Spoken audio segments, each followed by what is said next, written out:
Hello, my name is Alexander Solozhin. I am an RA here at the Institute of European, Russian, and Eurasian Studies at Carleton University. For our work project, we are conducting a series of interviews with experts in various academic fields relevant to the war in Ukraine.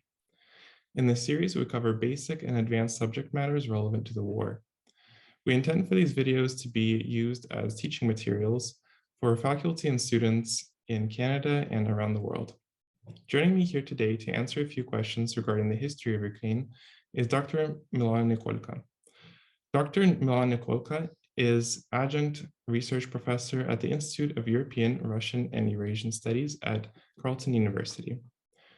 Her research interests cover trauma and collective memories in ethnic groups, victimization narratives of diasporas, the Ukrainian diaspora and remittances, social capital and diaspora networks in comparative perspective, and post-Soviet diasporas. So the world was shaken on April 1st, 2022, when photos and videos emerged of the Bucha massacre. Could you tell me a little bit about the city of Bucha? Thanks, Alex, again. We're all traumatized by the situation in Ukraine, entire world. But between military short notices about what's going on in Ukraine and this visual images which we received beginning of April from Bucha, lie a huge gap in our interpretation of this war. So Bucha is a small city, reasonably small city. It's outskirts of Kiev. Kiev is a metropolis in Ukraine. It's the capital of Ukraine, but also economic and financial center. With the independence, we saw significant numbers of local migrants moved to the Kiev, and again, the territorial borders of the Kiev as a capital of Ukraine become a bit larger, but also all the small satellites, settlements, some of them were villages, some of them were little cities, little towns, become a new and obtain a new life. So they has become suburb of the major metropolitan area in Ukraine. So it's a large and quite beautifully located on the north of Kiev, small city with very developed infrastructure. So there's a direct fast train connection to central of the Kiev. A lot of people were working in the Kiev, but at the same time, they maintain this rural life standards. They're beautiful pine trees and nice rivers. I have friends living in Bucha, and again, for all of us, it was shocked to find out that literally on the second day of invasion of Russia of Ukraine on February 25th, my friends texted me that the Russians already on the outskirts of Bucha. So the people in Bucha were not prepared. Some of them for a long period of time, in particular my friends, who disbelieved that the war is going to happen.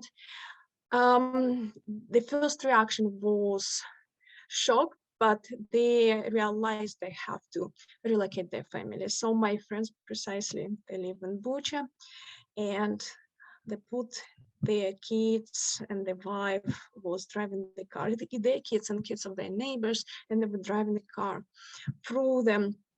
Actually, in this period of time, majority of the roads were already controlled by Russian forces. So they were driving from the Russian outpost to the west of Ukraine. It was shock and disbelief.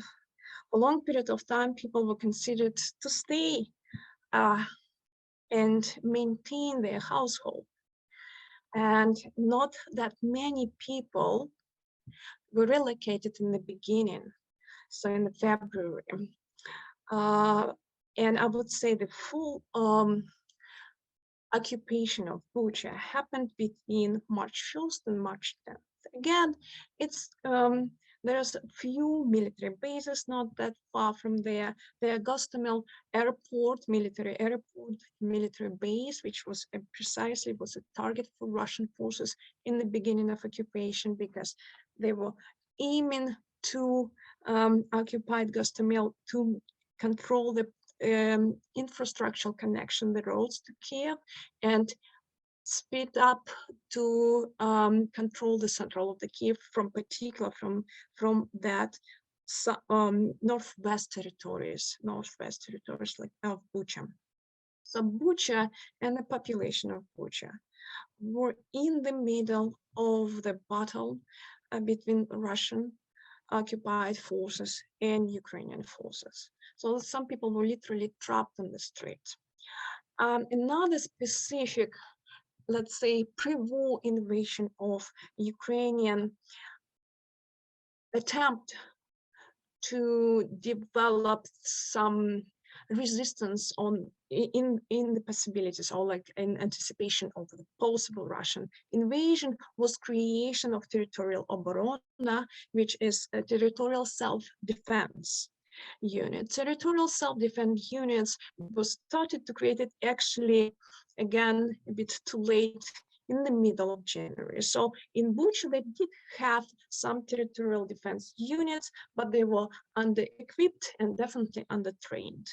So when we learn about massacres in Bucha, we have these multiple narratives of people who were killed absolutely.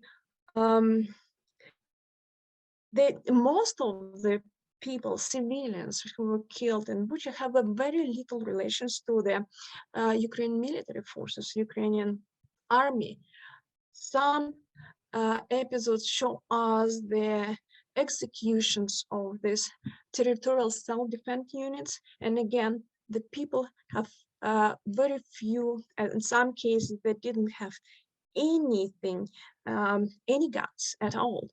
And when I asked my friend who lives in Bucha, your reaction, why that happened, he said there was absolutely no reason except this model of revenge from Russian military forces, revenge of being pushed away from Kiev, revenge of losing a lot of people on the ground. So they were taking revenge on civilians. And again, Bucha changed international reaction to the situation in Ukraine dramatically. If before war we considered to have a peace talk with Russia, between Russia and Ukraine, the Bucha tragedy, outrageous numbers of civilians killed in this particular time slot between March 1st till, I would say, end of March, because Russian freed the territories in the end of March. In that period of time, changed the entire perspective of the war. So we saw now that it's not just, as Russia want to claim, the special military operation. It's full-scale war when civilians become targets of its own, and civilians become victims on a massive scales.